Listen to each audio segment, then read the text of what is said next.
Promote ചെയ്ത രീതിയും ഭയങ്കരമായിട്ട് ചർച്ചയാവുന്നുണ്ട്. കാരണം കഴിഞ്ഞ കുറച്ച് ദിവസങ്ങളായിട്ട് സോഷ്യൽ മീഡിയയിൽ എല്ലാം ഇമ്രാനാണ്. ചെന്നൈ പ്രൊമോഷൻസിനൊക്കെ ഞങ്ങൾ ഇതുവരെ കാണാത്ത ലാലേട്ടന്റെ ഒരുപാട് മൂമെന്റ്സുകൾ ഞങ്ങൾക്ക് കാണാനിടയായി. ശരിക്കും ഈ ഷൂട്ട് ചെയ്യുമ്പോൾ തന്നെ ഇത് എങ്ങനെ മാർക്കറ്റ് ചെയ്യണം എന്നുള്ളതും രാജുവേട്ടന്റെ ഒരു ഐഡിയ ആയിരുന്നു ശരിക്കും. ഇല്ല, അങ്ങനൊന്നുമില്ല. ആക്ച്വലി ലാലേട്ടൻ കുറച്ച് കഴിഞ്ഞ ഒരാഴ്ച ഇച്ചിരി ഫോമിലാണ് ആള്. അതുകൊണ്ട് അല്ല, നമ്മൾ ആക്ച്വലി ഇപ്പോ ഞാൻ പറഞ്ഞില്ലേ, ഈ സിനിമ എടുത്തു കഴിഞ്ഞ് ഞങ്ങളെല്ലാം എന്റെ മനസ്സിലൊരു പെർഫെക്റ്റ് ഒരു പ്ലാൻ ഉണ്ടായിരുന്നു. അപ്പൊ ആ പ്ലാൻ ഞങ്ങൾക്ക് കൃത്യം ഒരു ഡേറ്റിന് എന്ത് സംഭവിക്കണം. ഇപ്പൊ ഞങ്ങളുടെ ഒരു ക്യാരക്ടർ ഇൻട്രോ ക്യാമ്പയിൻ ഒക്കെ ഉണ്ടായിരുന്നല്ലോ. ഫെബ്രുവരി 26-നാണ് ക്യാരക്ടർ ഇൻട്രോ ക്യാമ്പയിൻ കഴിഞ്ഞത്. അപ്പൊ അന്ന് ഫെബ്രുവരി 26 കഴിഞ്ഞാൽ 27 എന്ത് സംഭവിക്കണം, 28 എന്ത് റിലീസ് ചെയ്യുന്നു, അങ്ങനെ കൃത്യം ഒരു പ്ലാൻ ഞങ്ങൾക്കുണ്ടായിരുന്നു. ആ പ്ലാനിന് വേണ്ട എല്ലാ ക്രിയേറ്റീവ്സും കാര്യങ്ങളും എല്ലാം റെഡിയാക്കി ഞാൻ അങ്ങനെ സിനിമയെ സമീപിക്കുന്ന, അങ്ങനെ സിനിമ ചെയ്യുന്ന ഒരാളാണ്. ഞങ്ങൾക്കത് ചെയ്യാൻ കഴിഞ്ഞിരുന്നില്ല. പല കാര്യങ്ങൾ കൊണ്ടും ചെയ്യാൻ കഴിയാതെ വന്ന് പിന്നീട് കഴിഞ്ഞ ഒരാഴ്ചയായിട്ടാണ് ഞങ്ങൾക്ക് ഇതെല്ലാം ചെയ്യാൻ പറ്റും. ഇപ്പൊ ഞങ്ങൾ ഒരുപാട് കാര്യങ്ങൾ കംപ്രസ് ചെയ്ത് ചെറിയ സമയത്ത് ചെയ്യേണ്ട ഒരു അവസ്ഥയുണ്ടായിരുന്നു.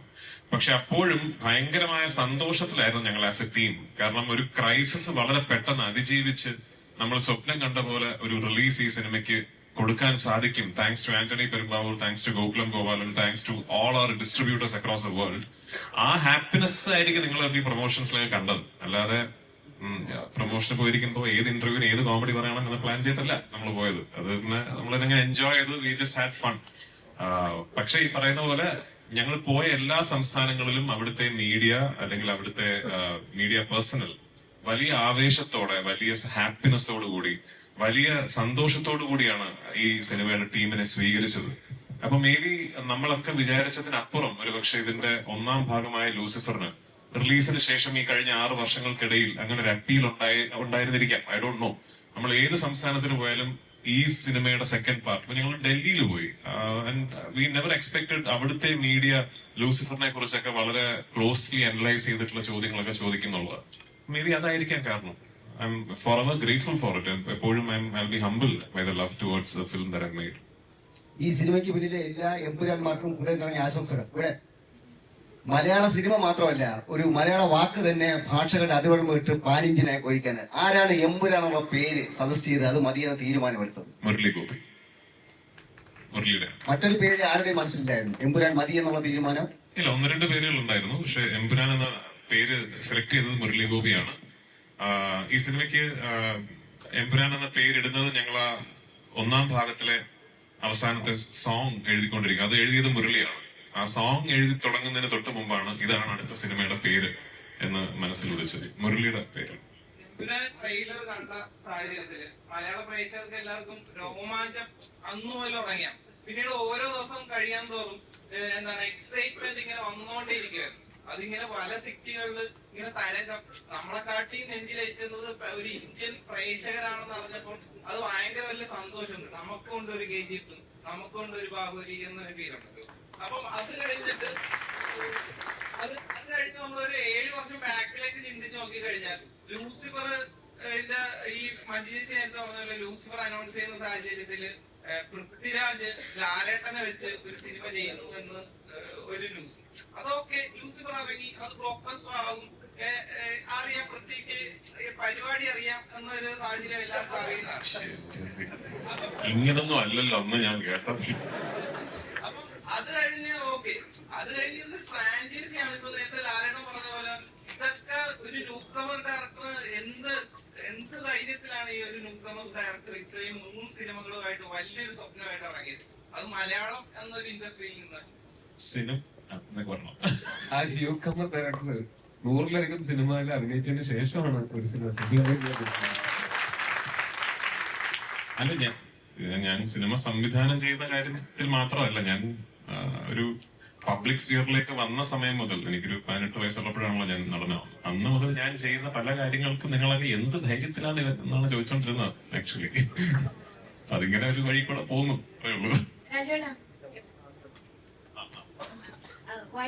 വൈറൽ വീഡിയോയെ പറ്റി സംസാരിക്കുമ്പോൾ ഇപ്പോഴത്തെ ചിരിയോടുകൂടി പറയുന്നു, ഞാൻ ഇതുവരെ സക്സസിൽ എത്തിയിട്ടില്ല, ഞാൻ കണ്ട ഡ്രീമിലേക്ക് എത്തിയിട്ടില്ല എന്ന് പറയുന്നു. പക്ഷെ ഞങ്ങളെ പോലുള്ള ആൾക്കാർ നോക്കുമ്പോൾ നിങ്ങൾ ഡ്രീമിലാണ് നിൽക്കുന്നത്. അപ്പം ഇതുവരെ എത്തിയിട്ടുള്ള ഈ സക്സസ് മന്ത്രം എന്തായിരിക്കും ഞങ്ങളുമായിട്ട് ഷെയർ ചെയ്യണമെങ്കിൽ? ഇല്ല, അതിനൊരു മന്ത്രമൊന്നുമില്ല. എനിക്ക് ഭയങ്കരമായിട്ട് ലൈഫിൽ ഒരുപാട് വലിയ ആഗ്രഹങ്ങളുള്ള ആളാണ് ഞാൻ. ഭയങ്കര വലിയ സ്വപ്നങ്ങൾ കാണുന്ന ഒരാളാണ്. അപ്പൊ ഞാൻ ആ ആഗ്രഹങ്ങൾക്കും സ്വപ്നങ്ങൾക്കും വേണ്ടി ഞാൻ ഭയങ്കരമായിട്ട് ജോലി ചെയ്യുന്ന ഒരാളാണ്. അത് പറയുമ്പോഴും ഭാഗ്യം എന്നൊരു വലിയ ഘടകം അവിടെ ഉണ്ട്. അത് ഞാൻ ഒരിക്കലും നിഷേധിക്കില്ല. അങ്ങനെ ജോലി ചെയ്യാൻ ഒരു മനസ്സുണ്ട് എന്നുള്ളത് കൊണ്ട് മാത്രം എല്ലാവർക്കും ഈ ഒരു അവസരവും ഈ ഒരു അവസ്ഥയും ഉണ്ടായിക്കൊള്ളണം എന്നില്ല.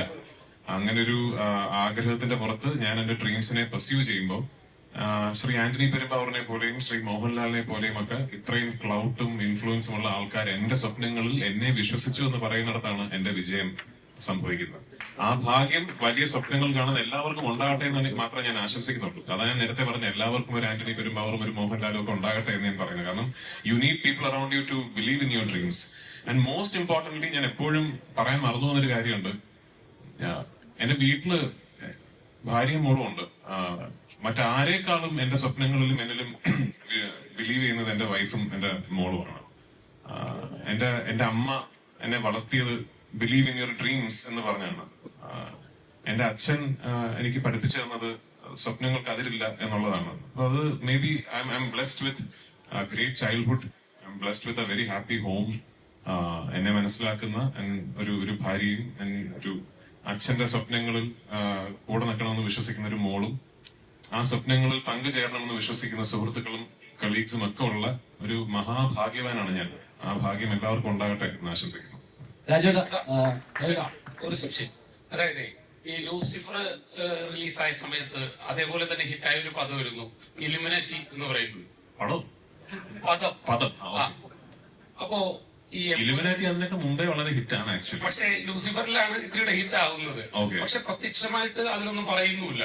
പരോക്ഷമായിട്ട് പലതും കാണിക്കുന്നുണ്ട്, റോസ്റ്റൽ ഫാമിലിയും ഒപ്പം തന്നെ ആ നമ്പറും എല്ലാം.